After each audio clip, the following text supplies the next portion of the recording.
In this video, we are going to study about head and neck space infections. This diagram shows the tonsil.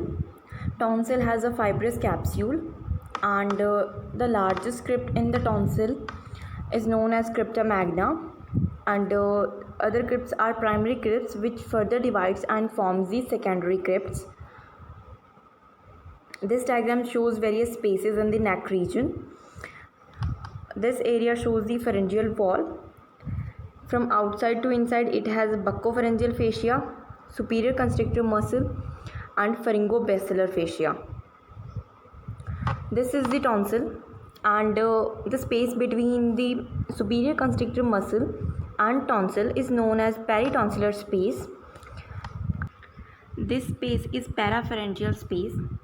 Its medial boundary is formed by the parotid gland and ramus of mandible, and its medial boundary formed by the tonsillar fossa and the lateral pharyngeal wall.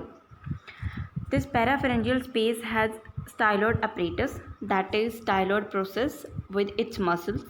This styloid apparatus divides the parapharyngeal space into anterior compartment and posterior compartment. Posterior compartment has internal carotid artery, internal jugular vein, and 9, 10, 11 and 12 cranial nerves. Now we will see the abscesses formed in these two spaces. Peritonsillar abscess, also known as quinsy. This is formed in the peritonsillar space, which is present between the tonsil and superior constrictor muscle.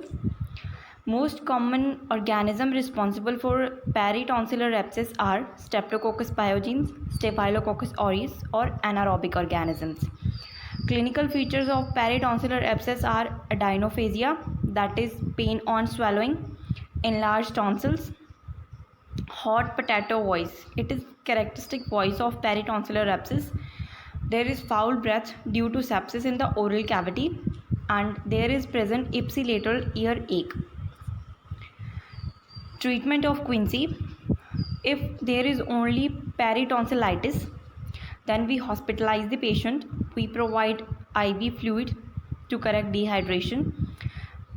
We can give antibiotics and analgesic to decrease the pain, and oral hygiene is maintained by hydrogen peroxide or saline mouthwashes. Incision and drainage is done when there is abscess formed in the peritonsillar area.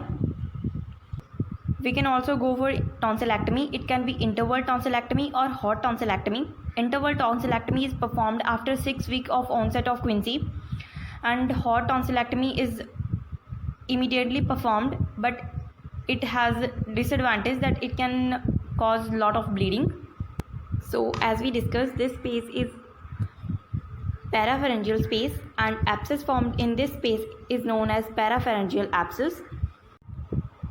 Parapharyngeal infections can come from pharyngeal infections like acute and chronic infections of tonsils and adenoids, bursting of peritonsillar abscess, from teeth infection like infection of lower last molar tooth, ear infection like basalt abscess and petrositis, from external trauma, other infections like infections of parotid and retropharyngeal space.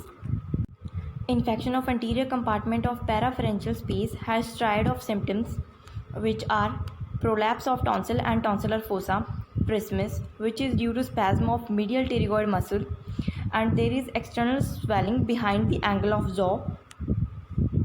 Posterior compartment infection has following clinical symptoms: bulge of pharynx behind the posterior pillar, paralysis of cranial nerves 9, 10th, 11th and 12th and sympathetic chain around the internal carotid artery, swelling of parotid region, and there is minimal trismus or tonsillar prolapse. Treatment of parapharyngeal abscess can be done by systemic antibiotics. Drainage of abscess. The drainage of abscess is done under general anesthesia, and if trismus is marked, then preoperative tracheostomy becomes mandatory, and abscess is drained by a horizontal incision made 2 to 3 cm below the angle of mandible. Transoral drainage should never be done because it can injure great vessels which pass through this area. Thank you.